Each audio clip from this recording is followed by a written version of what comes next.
चन्नपटना का रिजल्ट्स आपके मुताबिक क्या होगा? मैं पहले ही बता चुका हूँ, टाइम को बदलता नहीं। 11,000 लीड से निखिल कुमार स्वामी जीत रहे को जिस दिन इलेक्शन डिक्लेयर हुआ उसी दिन बताया। किस बुनियाद पर आप ये बात करें? देखिए, बुनियाद यह है कि कुमार स्वामी जो है बीजेपी में चले गए। बीजेपी में चले गए बाद में जो नेता लोग हैं वो कांग्रेस में आ गए। जो कार्यकर्ता और आम वोटर्स हैं वो कुमार स्वामी, देवेगौड़ा, निखिल कुमार स्वामी से जुड़कर है, वो कहीं जाने वाले नहीं। और कई नेता जो है कांग्रेस में ऐसे नेता इलेक्शन के टाइम में वापस जेडीएस को चले गए, जिनको कुमार स्वामी फोन करके बुला दिए। जिनमें एक नाम भी बताता हूं मैं, आफरीन परवीन जो है, इनको फोन आता है बनने मांगे थे, उन्हें अपने साथियों को लेकर जाते हैं और जेडीएस ज्वाइन करते हैं। ये एक मामला हुआ। दूसरा जो है कांग्रेस से जो है अपना कैंडिडेट ठहरना था, वहाँ डीके सुरेश हो या फिर तेजस्वी गौड़ा हो, इन लोगों को ठहरा करके ये करते तो अच्छा था। तब क्या होता, सीपीआई से इंडिपेंडेंट ठहरते, वो बीजेपी और जेडीएस में टक्कर होती, ऑटोमेटिकली तेजस्वी गौड़ा वहां से चुनकर आते। क्योंकि तेजस्वी गौड़ा एक ऐसी नेता है, एक तो खवाते नहीं, दूसरा पत्रकर्ता है, तीसरा एलएलबी लायर है, चौथा बेबाक बोलती है, पांचवा प्लानर है। तो उसे वहां पे उनको कैंडिडेट बनाते तो बेहतर होता, आराम से चन्नपटना जीत लेते।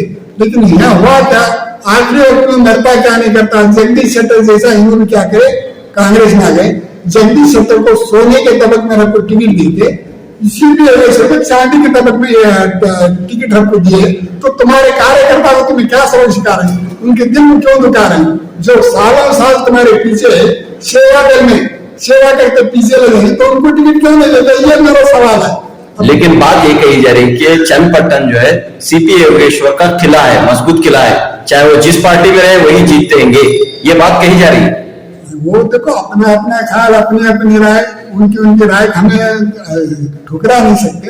लेकिन मेरा अंदाजा है, मैं बयान क्या हूँ, मैं दूसरों के बारे में कमेंट करने में मुझे दिलचस्पी नहीं है। यानी कि इस बार सीपी योगेश्वर की हार होगी आपके मुताबिक? मैं आपने बोला है, जिस दिन सीपी योगेश्वर कांग्रेस में है ना, उसी दिन बोला। आपने बोला जिस दिन सीपी योगेश्वर इसमें है, कांग्रेस में है, उसी दिन बोला। आप यकीन नहीं आता, नेशनल आक्रमण नेशनल टीम पूछ सकते हैं, तुम्हारे सलमान के वीडियो में पूछ सकते हैं, मेरा वीडियो ऑलरेडी बयान हुआ है। अब ये मेरा अंदाजा देखो, बीजेपी ने 2024 में 236 आती में बोला था पार्लियामेंट में, मोदी जी बोले थे 405 आए थे, 236 आए, 240 आए, 4 ज्यादा होता। मैं भविष्यकार नहीं हूँ, अंदाजा कर रहा हूँ, अंदाजा लगाया। इसी तरह में कांग्रेस के 92 बोला था, 99 है। 2019 में मैं बीजेपी के 292 आती में बोला था, 303 है। और कांग्रेस के बिलो 70 आती कहा था, 51 है। एक अंदाजा लगाता हूँ, अंदाजा मेरा सही होता है।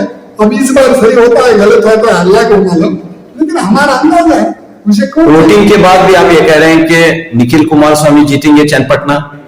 नहीं, मैं ये वोटिंग का अंदाजा लगाता हूँ, वो बात तब बोला तब आप बोले थे, लेकिन वोटिंग के बाद आपकी क्या राय है? ये वोटिंग में ऐसा होता था, मुझे अंदाजा पहले ही था।